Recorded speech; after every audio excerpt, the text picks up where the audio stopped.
तो चलिए आपको सीधे ले चलते हैं जयपुर, जहां पर घोटाले पर बोर्ड अध्यक्ष क्या कुछ कह रहे हैं आलोक राज, आइए सुनते हैं।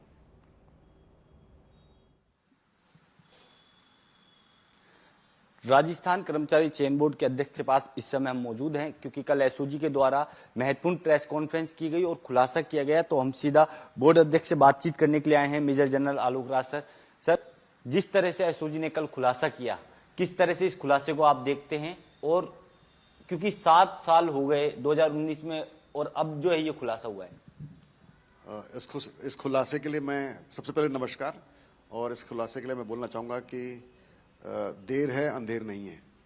हालांकि ये इंसिडेंट जिसके अंदर की ओमार शीट भरी गई या बदली गई या जिसके अंदर जिससे फर्जीवाड़ा किया और 38 लोगों को फ़ायदा पहुंचाने का प्रयास किया गया और इसमें कुछ लोग बोर्ड के भी इन्वॉल्व थे, तो ये हादसा ये इंसिडेंट 2019 का हुआ है। भर्ती 2018 के पर 2019 में हुआ था, लेकिन उसके बावजूद भी उस पर कोई एक्शन नहीं किया गया था काफ़ी वक्त तक। लेकिन मुझे खुशी है कि फिर ये पिछले साल को जब दोबारा ये उभरा और इस पर आपने भी शायद इसमें काफ़ी प्रयास किया, सच बेधड़क ने भी काफ़ी प्रयास किया, बाकी कुछ और दूसरों ने प्रयास किया, और सबसे ज़्यादा इसमें प्रयास एसओजी का रहा और बोर्ड का रहा, क्योंकि हम चाहते थे कि ऐसे इंसिडेंट्स सामने आने चाहिए और जो लोग गलत करके बैठे हैं, चाहे देर हो लेकिन वो सामने आने चाहिए, फंसने चाहिए, पकड़े जाने चाहिए। तो इसमें हमारा भी इसमें बहुत महत्वपूर्ण रोल रहा। और of course my compliments to SOG कि उन्होंने इसको बहुत ही तरतीब से इस इशू को परसिस्ट करते रहे और फाइनली उन्होंने कुछ लोगों को पकड़ लिया।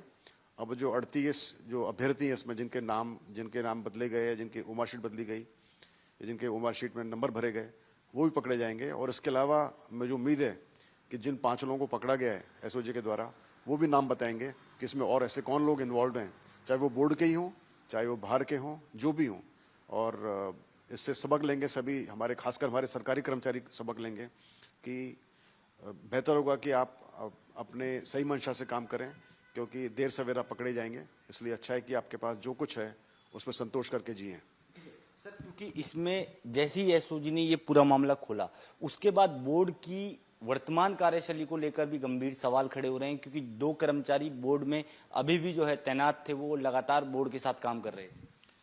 नहीं, इसमें अभी सिर्फ संजय माथुर जी थे जो कि हमारे जॉइंट डायरेक्टर हैं, जो कि हमारे टेक्निकल आईटी के हेड हैं। अभी वही थे। प्रवीण गंगवार जी नहीं थे, तो वो हमारे साथ नहीं थे। और अभी चूंकि माथुर साहब अभी अरेस्ट हो गए, तो वो असेसमेंट हो जाएंगे और उनका रिप्लेसमेंट आ जाएगा। तो नेचुरली पब्लिक को तो लगेगा कि यदि जो आदमी करप्ट है, जिसने पहले गलती की तो हमेशा गलती करता रहेगा, तो उनकी बात उनका सोचना बिल्कुल सही है। लेकिन सिर्फ बताना चाहूँगा मैं आपके माध्यम से कि ये जो पूरी कार्रवाई हुई थी एक आउटसोर्स एजेंसी ने की थी। वो आउटसोर्स एजेंसी पिछले चेयरमैन साहब के टाइम से बदली हो गई थी। हरिप्रसाद साहब जब चेयरमैन थे उन्होंने बदली कर दी थी, और जब मैं आया तो मैंने वो एजेंसी बदली कर दी थी। तो अभी टोटली डिफरेंट सेटअप से काम चल रहा है। कई बार आदमी सेम हो सकते हैं, लेकिन कंडीशंस अलग हों, मॉनिटरिंग अलग हो, सिस्टम अलग हो जाए, एसओपीज बन जाएं, चेक्स एंड बैलेंसेज हो जाएं, तो आदमी कितना भी शातिर हो, वो अपना काम फिर पूरा नहीं कर सकता। पर यस, किसी का सोचना गलत नहीं है, लेकिन उसके बारे में सिर्फ बोलना चाहूँगा कि जो हमने अभी तक कार्रवाई की है उसके अंदर मुझे पूरा विश्वास है कि वो सारे रिजल्ट्स हमने जो बनाए बिल्कुल सही हैं। कहीं पर भी ओमार के अंदर गड़बड़ी नहीं की गई है। जितनी मेरी नॉलेज है, जितनी मेरी समझ है, जो हमारी एसओपीज़ हैं, जो हमने सिस्टम बना रखे हैं, तो आपके माध्यम से मैं सभी युवाओं को ये भरोसा दिलाना चाहूँगा कि कर्मचारी चयन बोर्ड पूरा प्रयास कर रहा है कि हर काम बहुत सही तरीके से हो, कहीं पर कोई गड़बड़ ना हो। चाहे गड़बड़ लोग हों, हमें पता नहीं हो, उसके बावजूद भी हमारा सिस्टम ऐसा साफ होना चाहिए कि वहाँ पर कोई गड़बड़ी की कोई स्कोप या जगह नहीं बचनी चाहिए। और फिर भी उसके बाद भी हम लगातार अपने सिस्टम को इम्प्रूव करते रहते हैं, जिससे कि और भी आगे कभी ऐसी परेशानी हो तो ना हो पाए।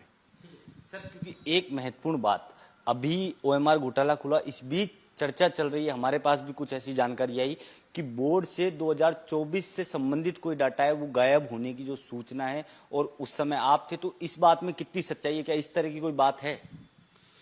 2024 में हमने पहली परीक्षा कराई थी सूचना सहायक की, 2024 जनवरी के अंदर, और उसके बाद से लेकर अभी तक हर परीक्षा का पूरा डाटा, फुल डेटा प्रॉपर तरीके से संधारण करके रिकॉर्ड करके रखा हुआ है।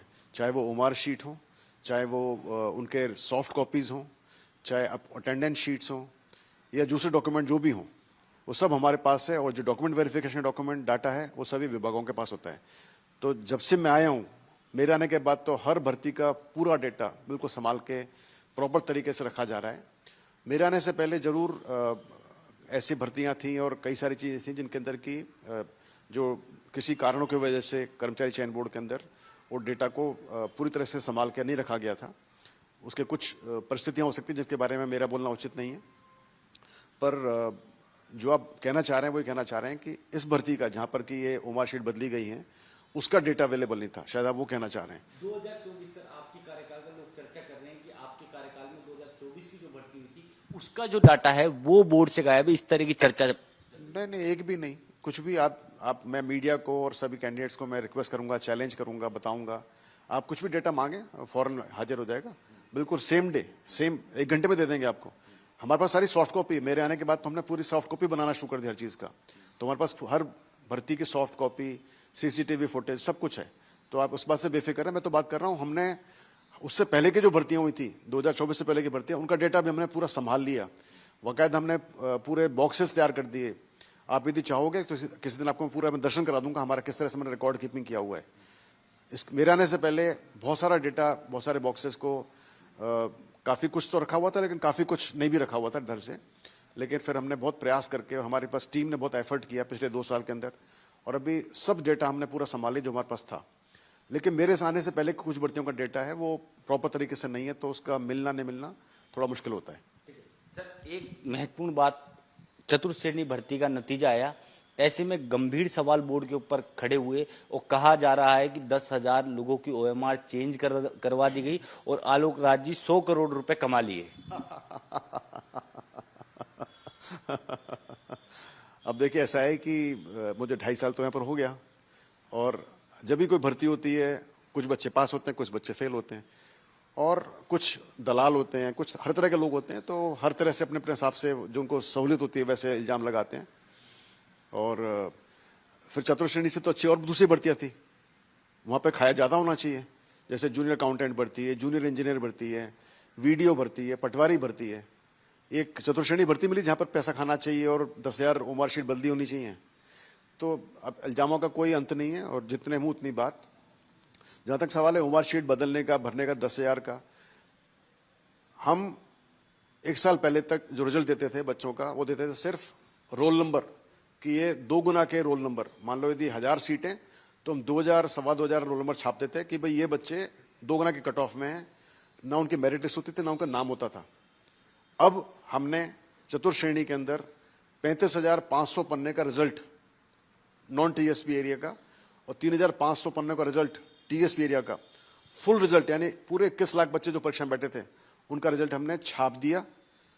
उसकी कॉपी हमने सबको भिजवा दी। 90% बच्चों ने उसको टेलीग्राम ग्रुप में डाल दिया। उस रिजल्ट के अंदर बच्चे का रोल नंबर, नाम, माता पिता का नाम, उसके प्राप्तांक, नॉर्मलाइज्ड मार्क्स, उसकी कैटेगरी, सब कैटेगरी, उसका मेरिट में स्थान, मार्क्स चौथे डेसिमल तक हमने छाप दिया और दे दिया। तो अभी 21 लाख बच्चे हैं जिन्होंने इस परीक्षा को दिया है, और आपके पास रिजल्ट है पूरे 21 लाख बच्चों का। तो मैं आपसे रिक्वेस्ट करूंगा कि मुझे कम से कम 21 बच्चों का नाम तो बताएं जो आपके हिसाब से 10,000 में से हैं जिनकी उम्र शीट बदली गई। ये 10,000 बच्चों की उम्र शीट बदली गई, 10,000 बच्चों की उम्र शीट में गड़बड़ी की गई, तो मुझे उम्मीद है कि 10 नाम तो बता सकेंगे 21 लाख बच्चे मिलजुल कर आपस के अंदर कि साहब ये बच्चे हैं जो कि फर्जी हो सकते हैं। हम तो चौथे डेसिमल तक उनके मार्क्स दे रहे हैं, 1-2 डेसिमल तक नहीं, चौथे डेसिमल तक मार्क्स दे रहे हैं, हर बच्चे के दे रहे हैं। ये आप में से कोई बच्चे बताएं कि साहब ये बच्चा जो है ना आप फर्स्ट आया, ये तो वीडियो भर्ती में लास्ट था, या तो पटवारी भर्ती में लास्ट था। अब क्योंकि हमने पटवारी के, वीडियो के, सब भर्तियों के हम रिजल्ट पूरे फुल डिटेल छापे हमने, हर बच्चे के, सिर्फ पास हुए एक बच्चे के नहीं, 2 गुना बच्चे के नहीं, हर बच्चे ने जिसने एग्जाम दिया है। सिर्फ हम 3-4 कैटेगरी के रिजल्ट नहीं छापते। कौन से? और आमतौर पर कई बार बच्चे जानना चाहते हैं कि सबसे पहली बात, जो बच्चे एब्सेंट थे उसका रिजल्ट नहीं आएगा, या वो बच्चा जिसने जो डिस्क्वालीफाई हो गया। डिस्क्वालीफाई क्यों हो गया? उसके मार्क्स नेगेटिव में थे। जो बच्चे के मार्क्स 0 से ऊपर होते हैं वो उसको देते हैं, या जिस भर्ती में 40% का क्राइटेरिया होता है वो क्वालिफाइड मानते हैं उसको देते हैं। या फिर किसी बच्चे ने जो ई ऑप्शन है अनुत्तरित आंसर, उसने 10% से ज़्यादा छोड़ दी है तो वो बच्चा डिस्क्वालीफाइड होता है। और एक और कैटेगरी है, वो है डी बार कैटेगरी, या किसी वजह से डिसिप्लिन की वजह से उस बच्चे का हमने नाम रोक दिया, उसका रिजल्ट विदहोल्ड कर दिया। तो सिर्फ ये 4-5 कैटेगरी जिनके हम रिजल्ट रोकते हैं, बाकी सबके रिजल्ट हम छापते हैं। तो मैं आपसे, आपके माध्यम से रिक्वेस्ट करूंगा सभी कैंडिडेट्स को, 21 लाख कैंडिडेट्स को, कि कम से कम वो 4, 5, 6 नाम तो बताएं उन 10,000 कैंडिडेट्स में जिनकी उम्र शीट बदली की गई है।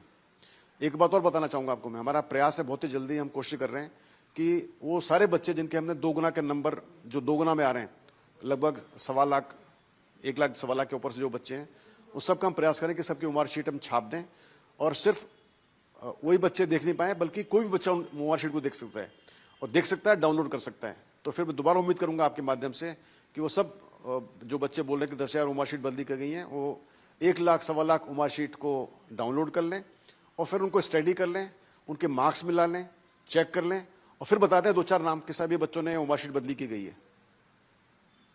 सर, मेरा एक सवाल है और आखिरी सवाल है ओएमआर घोटाले में, क्योंकि आपका महत्वपूर्ण योगदान रहा, आपने सहयोग भी किया जांच एजेंसी को। क्या लगता है कितना बड़ा ये घोटाला होने वाला है, और क्या बड़े मगरमच्छ भी इसमें पकड़े जाएंगे, क्योंकि बड़े मगरमच्छ को लेकर विपक्ष भी बात करता है?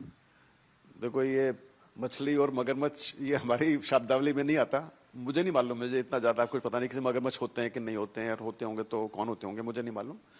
पर ये जरूर है कि जब ये 5 लोग पकड़े गए तो वो 5 लोग कुछ और नाम लेंगे। अब उसमें हमारे बोर्ड के भी कुछ लोग हो सकते हैं, यदि कोई कर्मचारी दूसरे, मुझे मालूम नहीं, हो सकते हैं तो, या दूसरे कोई और दूसरे लोग हो सकते हैं जो कि बोर्ड में नहीं हो, दलाल लोग हो सकते हैं। तो और जो 36-38 जो बच्चे हैं जिनकी उम्र शीट बदली गई है, तो वो तो होंगे ही होंगे, या उनके परिवारजन हो सकते हैं। तो लेकिन इसमें कोई बहुत बड़ा आदमी हो, छोटा आदमी हो, उसके बारे में मेरा बोलना उचित नहीं, मुझे मालूम भी नहीं है। पर यस, कुछ भी हो सकता है। अच्छा सर, इसमें क्योंकि कल हम एसओजी की प्रेस कॉन्फ्रेंस में मौजूद थे, तो उन्होंने कहा कि कमेटी हमने बनाई, और कमेटी में मतलब बिल्ली को दूध की रखवाली करने के लिए दीदी संजय माथुर को उस कमेटी में शामिल कर दिया। नहीं, जब मान लो अब कोई यहाँ पर कोई गड़बड़ होती है और उसमें हमको शक नहीं होता है किस आदमी पर शक करना चाहिए, तो नेचुरली वो तो टेक्निकल आदमी, तो उसका तो नाम आना चाहिए कमेटी में। उन पर शक नहीं हुआ होगा तो उनको कमेटी में डाल दिया, या उन्होंने ही कमेटी का प्रारूप बनाया होगा तो उनका नाम रख लिया खुद ने, ताकि वो उसमें रहें। तो ये तो एक हो सकता है। पर यस, यदि मुझे शक है कि ये 4 आदमी में मुझे शक है, तो उनको 4 आदमी का नाम उसमें कमेटी में नहीं होना चाहिए। ये बिल्कुल सही बात है। तो ये थे हमारे साथ राजस्थान कर्मचारी चयन बोर्ड के अध्यक्ष। एसओजी ने 5 लोगों की गिरफ्तारी करी। कर्मचारी थे 2, जिनमें एक वर्तमान कर्मचारी था जिसकी गिरफ्तारी एसओजी के द्वारा की गई। अब उनसे पूछताछ होगी और बड़े खुलासे होने की जो है संभावना बताई जा रही है। सहयोगी विजयगिरी के साथ मैं कुणाल भटनागर, सच बेधड़क जयपुर।